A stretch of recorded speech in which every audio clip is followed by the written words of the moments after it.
রাসূলুল্লাহ সাল্লাল্লাহু আলাইহি ওয়াসাল্লামের বয়স যখন ৫৪ থেকে ৫৫ বছর, এই সময়টাতে কি হয় সেটা নিয়ে আজকে ইনশাআল্লাহ আমরা আলোচনা করব। আমরা আগের পর্বে দেখলাম রাসূলুল্লাহ সাল্লাল্লাহু আলাইহি ওয়াসাল্লাম মসজিদে নববী নির্মাণ করেন এবং ওই সময় আস্তে, আস্তে একটা মুসলিম সমাজে কি হওয়া দরকার সেটার প্রাথমিক যে ফাউন্ডেশন সেই ফাউন্ডেশনটা নির্মাণ করা হয়।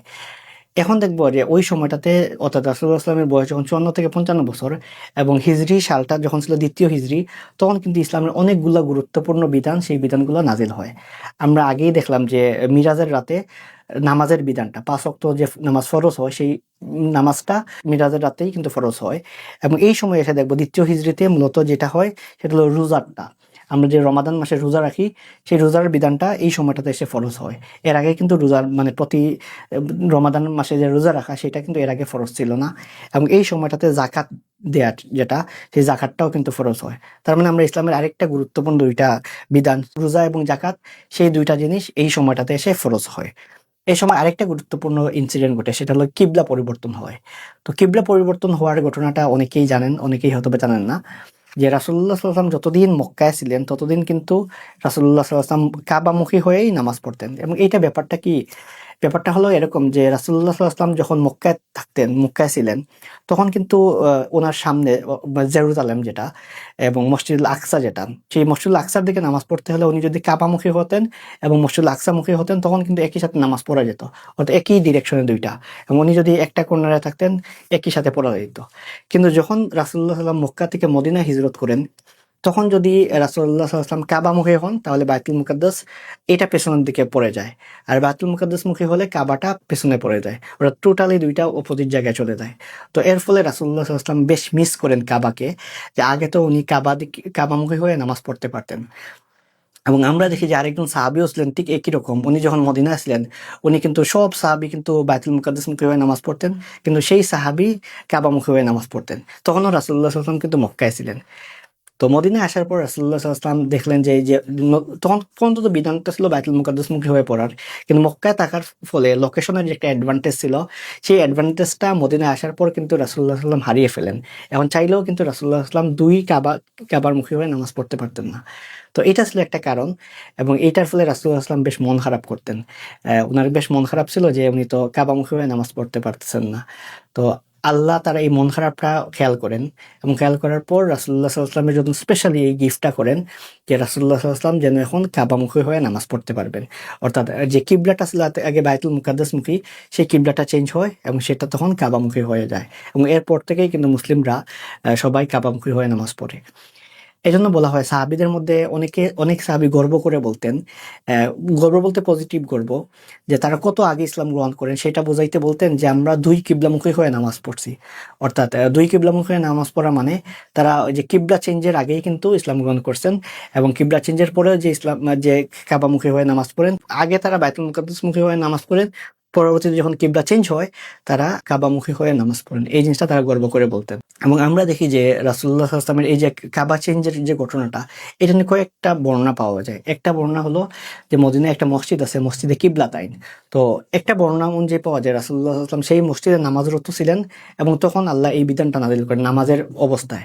তখন রাসূলুল্লাহ সাল্লাল্লাহু আলাইহি ওয়াসাল্লাম নামাজে তখন তো সামনে ছিলেন। তখন রাসূলুল্লাহ সাল্লাল্লাহু আলাইহি ওয়াসাল্লাম ঘুরে পেছনে আসেন। পেছনে আসার পর এই এই নতুন দিকে কিবলামুখী হয়ে কাবামুখী হয়ে নামাজ পড়েন। এটা একটা। কিন্তু তার চাইতে জনপ্রিয় যে বা সবচেয়ে অথেন্টিক যে ঘটনা সেটা হলো একজন সাহাবী রাসূলুল্লাহ সাল্লাল্লাহু আলাইহি ওয়াসাল্লামের সাথে নামাজ পড়েন মসজিদে নববীতে। তো উনি নামাজ পড়ার পর সম্ভবত সেটা হলো জোহরের নামাজ। নামাজ পড়ার পর উনি যখন উনার গোত্রে যান, জোহর পরে যখন আসরের নামাজে যান, তখন দেখেন তার গোত্রের লোকজন উনি সেই নামাজটাতে ছিলেন কিন্তু রাসূলুল্লাহ সাল্লাল্লাহু আলাইহি ওয়াসাল্লাম যে কিবলা যে চেঞ্জ হয়, সেই কিবলা চেঞ্জ হওয়ার ফলে উনি কিন্তু কাবামুখী হয়ে নামাজ পড়ে যান এবং উনি জানতেন নতুন বিধান নাজিল হয়। কিন্তু উনি যখন উনার গোত্রে যান, সেই গোত্রে তো তখনও সেই নিউজটা পৌঁছায় নাই। তো নিউজটা না পৌঁছানোর কারণে উনি যখন উনার গোত্রে যান, গিয়ে দেখেন যে তারা এখনো কিন্তু এই বায়তুল মুকাদ্দাসমুখী হয়ে নামাজ পড়তেছে। তখন উনি বললেন যে দূর থেকে বললেন, কিবলা তো চেঞ্জ হয়ে গেছে, এখন কাবামুখী হয়ে নামাজ পড়তে হবে। তখন কিন্তু নামাজের অবস্থায় যে ওই সময় মসজিদের যে ইমাম ছিলেন, উনি কিন্তু একদম সামনে থেকে একদম পেছনে চলে আসেন এবং মুসল্লিরা এই সামনে থেকে একদম আগে ছিল এই দিক দিয়ে দাঁড়ানো, তখন তারা জাস্ট টার্ন অ্যারাউন্ড করে এবং পেছনে ঘুরে যায় এবং নতুন কিবলামুখী হয়ে সবাই নামাজ পড়ে। আমরা যারা মদিনায় যাই, মদিনায় যাওয়ার পর কিন্তু এই মসজিদটা আমরা দেখতে পাই। এই মসজিদটাকে বলা হয় মসজিদে কিবলাতাইন। কিবলাতাইন হলো গিয়ে যে মসজিদে দুই কিবলামুখী হয়ে নামাজ পড়া হয় একই নামাজটা, এবং সেখানে একটা সাইন আমরা দেখতে পাই যে আগে প্রথম দিকে কোন দিকে নামাজ পড়তো সবাই এবং শেষের দিকে কোন দিকে নামাজ পড়ে। এটা ছিল ওই সময় রাসূলুল্লাহ সাল্লাল্লাহু আলাইহি ওয়াসাল্লামের দ্বিতীয় হিজরির প্রথমাংশের কিছু উল্লেখযোগ্য ঘটনার মধ্যে এই কয়েকটা বিধান, কয়েকটা ঘটনা। আর ওই সময় আমরা অনেকেই জানি যে বদর যুদ্ধ হয়, কিন্তু বদর যুদ্ধ হওয়ার আগেও কিন্তু আরো কয়েকটা যুদ্ধ হয়, কয়েকটা অভিযান হয়। সেই অভিযানগুলোর যদি আমরা নাম বলি, সেটা হলো গিয়ে একটা ছিল হামজা রাদিয়াল্লাহু আনহুর নেতৃত্বে 30 সদস্যের একটা দল একটা অভিযানে যান। তারপর আরেকটা অভিযান হয় উবাইদা ইবনুল হারিস রাদিয়াল্লাহু আনহুর নেতৃত্বে, এবং সেই অভিযানটাতে প্রথমবারের মতো মুসলিমরা তীর নিক্ষেপ করে। এরপর আমরা আরো অনেকগুলো সারিয়া দেখি, সেটা হলো সারিয়া সাদ ইবনে আবি ওয়াক্কাস রাদিয়াল্লাহু আনহু, ওনার নেতৃত্বে 40 সদস্যের একটা দল, তারা যায় একটা যুদ্ধে। তারপর আরেকটা হলো গাজওয়া আবওয়া।